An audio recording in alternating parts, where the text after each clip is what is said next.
is India's first underwater sea tunnel. Under sea tunnel check करो कैसा लग रहा है? जी वेरी गुड, बहुत अच्छा है। 45 मिनट का सफर 10 मिनट में होगा। अब इनका ये तो सबको पता है, वो डेवलप्ड कंट्री है। हाँ, ये उसमें खबर में जो मुझे जो नजर आती है कि एक कंट्री हालते जंग में है, एक कंट्री हालते जंग में फिर भी टूरिज्म को प्रमोट कर रहा है। ना सिर्फ भारत, वियतनाम और कई और मुल्कों को उन्होंने 5-6 ऐसे कंट्री हैं जिनको उन्होंने वीजा फ्री कहा है। बिल्कुल है उनका कोई किसी का गुलाम नहीं, वहाँ पे अपनी ही पॉलिसियाँ बनाते हैं, अपने ही तहत चलते हैं। लेकिन आपने कभी सी के अंदर, दरिया के अंदर टनल देखा है कि जो कि जिसके अंदर गाड़ियाँ चलें और एक जगह से दूसरी जगह जाएं? नहीं देखा? नहीं। मैं आज आपको दिखाऊंगा, आप हैरान हो जाओगे। वो भी हमारे पड़ोसी मुल्क ने बनाया है, इंडिया ने नहीं। आपके बेनज़ीर भुट्टो और लश्कर ए तैयबा और यासीन मलिक ने तो हमारी जन्नत को जहन्नुम में चेंज कर दिया था ना, हमारे स्वर्ग को जहन्नुम बनाने की पूरी कोशिश कर दी थी।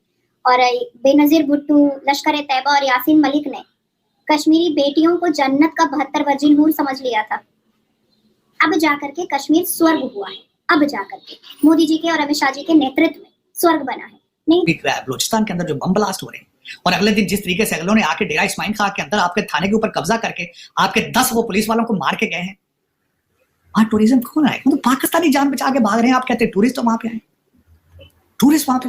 मुझे अभी याद है, मैं पाकिस्तान जाने का नाम लेता हूँ, मेरे अमेरिकन यार दोस्त मुझे फोन करके अफसोस करना शुरू कर देते हैं। ऐसे कॉल करते शायद आखिरी कॉल कर रहे हैं। नहीं तो मुसलमान तो जन्नत और जन्नत पे 72 वर्जिन हूर ढूंढ रहे थे और जैसे जैसे मर्जी आ रही थी अश्लीलता कर रहे थे। अच्छा Riba, if I am not wrong कि आप लोगों ने शायद 1.5 दिन पहले कश्मीर सॉलिडेरिटी डे मनाया है ना, जो आप लोग ऑक्यूपाई करके रखे हुए हैं हमारा। तो उस वक्त आपके पीओके में आपकी सरकार क्या क्या इम्प्रूवमेंट दे रही है?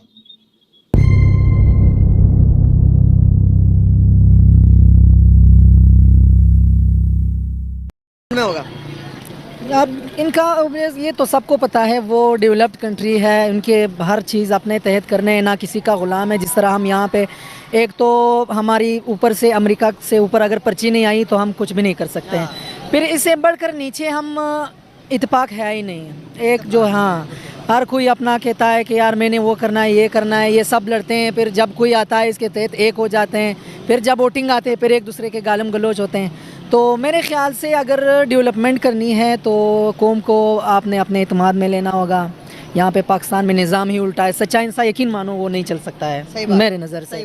कोई भी सीधा हो इस कानून में, वो सीधा नहीं चल सकता। करप्शन यहाँ पर ज़्यादा है कि इंडिया में ज़्यादा होगा? यहाँ पे ज़्यादा है ओबियसली, आपको सबको पता है करप्शन। अगर मैं तो ना पीटीआई को सपोर्ट कर रहा हूँ, ना मैं नून लीग को सपोर्ट कर रहा हूँ, ना किसी को मैं कर रहा हूँ। मेरा वोट आज तक मैंने इस्तेमाल ही नहीं किया है, हालांकि मेरा चौथा पांचवा मतलब इस तरह 2 बार हुए हैं, मैंने यूज़ नहीं किया है। आपको तो करना चाहिए वोट। नहीं, देखो अगर कोई ज़मीर गवारा करे कि इसको वोट दे दो, फिर हमने वोट देना है, क्योंकि वोट की बड़ी रिस्पेक्ट है मेरे नज़र से। लोग तो वैसे बस कहते हैं वोटें डाल दो किसी को, ये वोट डालना नहीं, आपने अपना ज़मीर बेचा है मेरे नज़र से।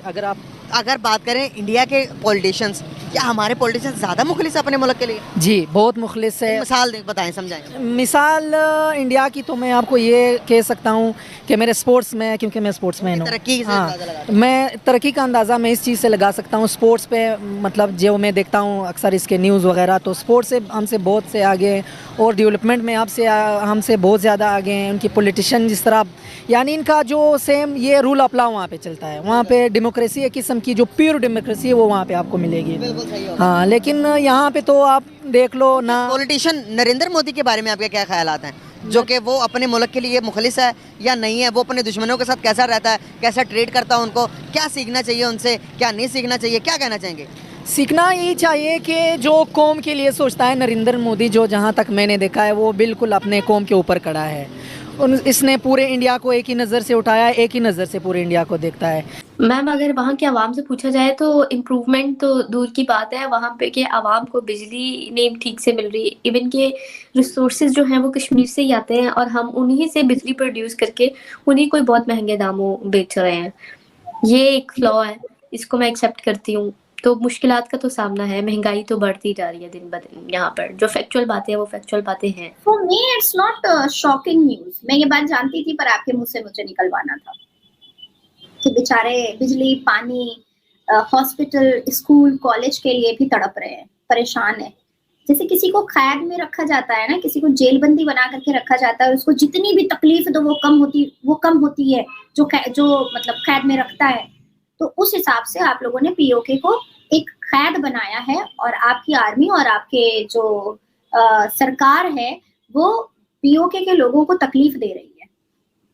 अच्छा, मेरे लिए कश्मीर के लोग हों, बलोच के लोग हों, गिलगित के लोग हों, सब प्रदर्शन पे उतरे हुए हैं, सब प्रदर्शन कर रहे हैं, सब अपने डिमांड्स के लिए अपनी आवाज ऊंची कर रहे हैं। वहां पर न्यूज वाले नहीं जा सकते हैं, वहां पर कोई उसको कैप्चर नहीं कर सकता है, उन लोगों को लावारिस की तरह सरकार ने छोड़ दिया है। इवन जो इतने कड़ाके की सर्दी में बलोच में या गिलगित में या पीओके में जो लोग प्रदर्शन कर रहे हैं अपने डिमांड्स के लिए, उनके ऊपर आपकी सरकार ठंडा पानी भी फेंकती है। तौबा तौबा, लाहौल विला कुव्वत अस्तगफिरुल्लाह, मतलब इंसानियत की सारी हदों को क्रॉस कर दिया है लोगों ने, इस्लामिक देश पाकिस्तान ने। और ये अत्याचार जो कर रहे हैं ना, इसमें मुझे शॉकिंग नहीं होता है, बिल्कुल भी नहीं होता है, क्योंकि जब मैं इस्लाम की किताब पढ़ती हूँ तो मुझे उसमें समझ में आता है कि बनी इसराइल को कितना लूटा था, कितना लूटा गया था। बनी इसराइल के सब घर की खवातीनों से लेकर के महिलाओं बच्चियों से लेकर के उनका धन दौलत जायदाद सब लूट लिया था मुसलमानों ने बनी इसराइल से लेकर के।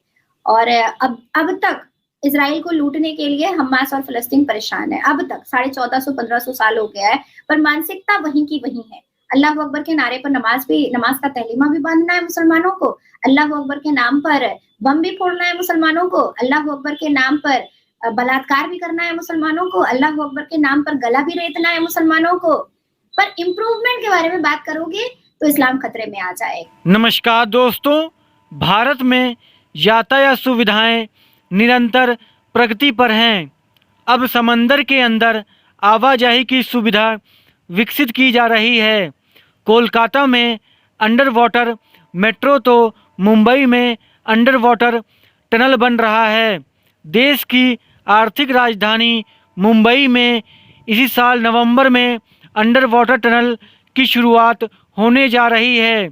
देश में कहीं भी पहली बार शुरू होने वाला यह अंडर वाटर टनल फ़िलहाल 11 किलोमीटर लंबा होगा। मुंबई में आवाजाही के लिए यह अंडर वाटर टनल रफ्तार का नया आयाम जोड़ेगा। बीएमसी को मई के अंत तक सफलता मिलने की उम्मीद है, क्योंकि महज 140 मीटर का खुदाई काम बाकी है। मुंबई का अंडर वाटर टनल जितना रोमांच भरा होगा, वहीं इससे समय की भी उतनी ही बचत होगी।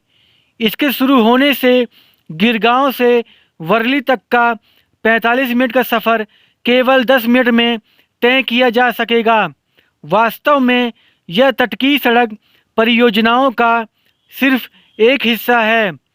टनल का डायमीटर 13 मीटर है और यह समुद्र तल से 20 मीटर नीचे है। करीब 1 किलोमीटर का हिस्सा समुद्र के नीचे है।